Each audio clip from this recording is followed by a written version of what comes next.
എല്ലാവർക്കും വീണ്ടും ഒരു പുതിയ വീഡിയോയിലേക്ക് സ്വാഗതം. ഇത് നമ്മൾ വീശിയടിക്കാതെ നല്ല സോഫ്റ്റും ടേസ്റ്റിയുമായിട്ടുള്ള ഒരു അടിപൊളി പൊറോട്ടയാണ് തയ്യാറാക്കുന്നത്. ഇത് നമ്മൾ തൈര് ചേർത്തിട്ടാണ് തയ്യാറാക്കുന്നത്. ഈ പൊറോട്ടയുടെ പേര് ദഹി പൊറോട്ട എന്നാണ്. അടിപൊളി ടേസ്റ്റാണ് ഇതിന്. അത് ഉണ്ടാക്കാനും വളരെ ഈസിയാണ് കേട്ടോ. ഈ വീഡിയോ ഇഷ്ടമാകുകയാണെങ്കിൽ ഒന്ന് ലൈക്ക് ചെയ്യണം. അതുപോലെ ഫ്രണ്ട്സിനും റിലേറ്റീവ്സിനൊക്കെ ഷെയർ ചെയ്ത് കൊടുക്കുകയും ചെയ്യണം. പിന്നെ ഞങ്ങളുടെ ചാനൽ സബ്സ്ക്രൈബ് ചെയ്യാത്ത കൂട്ടുകാർ ആരെങ്കിലും ഉണ്ടെങ്കിൽ ഒന്ന് സപ്പോർട്ട് ചെയ്യുകയും ചെയ്യണേ. എങ്കിലിതെങ്ങനെയാണ് തയ്യാറാക്കുന്നത് നമുക്ക് നോക്കാം. ഒരു പാത്രം എടുത്തിട്ടുണ്ട്. ഇതിലോട്ട് നമുക്ക് 1/2 കപ്പ് തൈര് ഒഴിച്ച് കൊടുക്കാം. അധികം പുളിയില്ലാത്ത തൈര് നോക്കി വേണം എടുക്കാൻ കേട്ടോ. ഇനി ഇതിലോട്ട് കുറച്ച് വെള്ളം ഒഴിച്ച് കൊടുക്കാം. 1/2 കപ്പ് തികച്ചെടുത്തിട്ടില്ല കേട്ടോ. ഇനി ഇതിലോട്ട് 2 ടേബിൾ സ്പൂൺ പാൽപ്പൊടിയും ആവശ്യത്തിനുള്ള ഉപ്പ് പൊടിയും കൂടെ ചേർത്ത് കൊടുത്തിട്ട് നല്ലതായിട്ട് ഇതൊന്ന് മിക്സ് ചെയ്തെടുക്കണം. ഇനി ഇതിലോട്ട് നമുക്ക് 2 കപ്പ് മൈദ ചേർത്ത് കൊടുക്കാം. 240 ml കപ്പിലാണ് അളന്നെടുത്തിരിക്കുന്നത്. മൈദ ചേർത്ത് കൊടുത്തിട്ട് നമുക്കതൊന്ന് കുഴയ്ക്കാം. ചപ്പാത്തി കുഴയ്ക്കുന്നതിനെക്കാട്ടിലും കുറച്ചുകൂടി ഒന്ന് ലൂസായിട്ട് വേണം കുഴച്ചെടുക്കാൻ കേട്ടോ. നമ്മളിതിലോട്ട് കുറച്ചുകൂടി വെള്ളം ചേർത്ത് കൊടുക്കുന്നുണ്ട്. വെള്ളം കുറച്ച് ചേർത്ത് കൊടുത്തിട്ട് നല്ലതായിട്ട് ഇതൊന്ന് കുഴയ്ക്കണം. ഇനി ഇതിലോട്ട് 2 ടേബിൾ സ്പൂൺ സൺഫ്ലവർ ഓയിലും കൂടെ ഒഴിച്ച് കൊടുത്തിട്ട് നല്ലതായിട്ട് ഒന്നുകൂടി നമുക്കൊന്ന് കുഴയ്ക്കാം. ഇതുപോലെ നല്ല സോഫ്റ്റായിട്ടുള്ളൊരു മാവ് റെഡിയാക്കി എടുത്തിട്ടുണ്ട്. ഇത് നമുക്കൊരു 10 മിനിറ്റ് റെസ്റ്റ് ചെയ്യാൻ വേണ്ടി മാറ്റി വെക്കാം.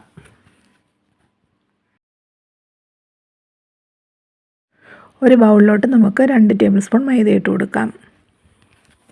ഇതിലോട്ടൊരു 2.5 ടേബിൾ സ്പൂൺ സൺഫ്ലവർ ഓയിലും കൂടെ ഒഴിച്ച് കൊടുത്തിട്ട് നല്ലതായിട്ടൊന്ന് ഇളക്കിയെടുക്കണം.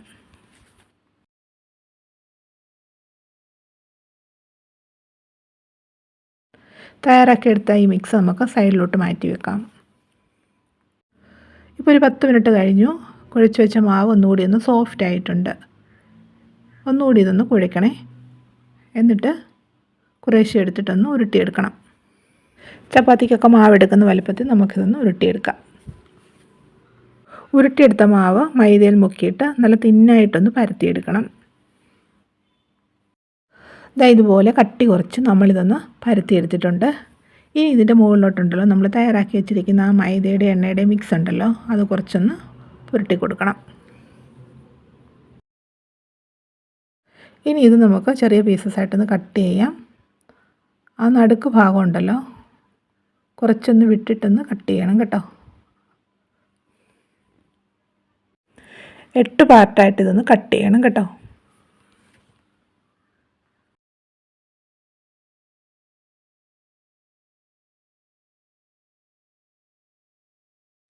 ഇനി ഇതേ രീതിയിൽ ഇതൊന്ന് മടക്കി കൊടുക്കണം. പൊറോട്ടയ്ക്ക് നല്ല ലെയർ കിട്ടാൻ വേണ്ടിയാണ് നമ്മൾ ഇതേ രീതിയിൽ കട്ട് ചെയ്ത് ഫോൾഡ് ചെയ്യുന്നത് കേട്ടോ.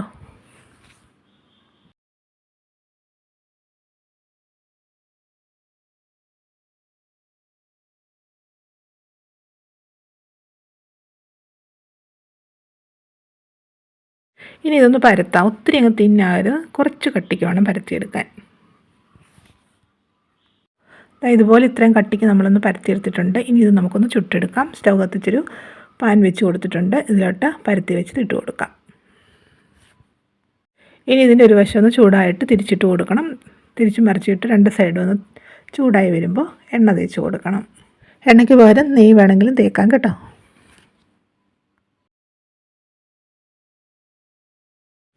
രണ്ട് സൈഡ് ഇതേ രീതിയിലൊന്ന് കളർ മാറി വരുമ്പോൾ എണ്ണയോ നെയ്യോ എന്താണെന്ന് വെച്ചാൽ പുരട്ടി കൊടുക്കണം കേട്ടോ. എന്നിട്ട് തിരിച്ചും മറിച്ചിട്ട് കുറച്ചുകൂടി ഒന്ന് കളർ മാറി വരുമ്പോൾ നമുക്കിത് മാറ്റാം. ഇതാ നോക്കി, നമ്മുടെ പൊറോട്ട റെഡി ആയിട്ടുണ്ട്. ഇത് നമുക്ക് പാനിൽ നിന്ന് മാറ്റാം. ഇതേ രീതിയിൽ ബാക്കിയുള്ളതെല്ലാം ചുട്ടെടുക്കാം. പൊറോട്ട എല്ലാം ഉണ്ടാക്കിയെടുത്തതിന് ശേഷം ഇതേ രീതിയിൽ സൈഡൊന്ന് അടിച്ചു കൊടുക്കണം കേട്ടോ. അപ്പോൾ പാളിയായിട്ട് ഇളകി വരും. നല്ല സോഫ്റ്റും അതുപോലെ നല്ല ടേസ്റ്റിയുമായിട്ടുള്ള ദഹി പൊറോട്ടയാണ്. എല്ലാവരും ഉണ്ടാക്കി നോക്കണം. എല്ലാവർക്കും ഇത് ഇഷ്ടമാകും. വീഡിയോ ഇഷ്ടമായെങ്കിൽ തീർച്ചയായിട്ടും ലൈക്ക് ചെയ്യണം.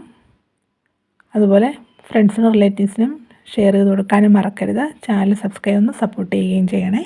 വീണ്ടും ഇതുപോലെ പുതിയ വീഡിയോ ആയിട്ട് വരുന്നതായിരിക്കും. ബൈ.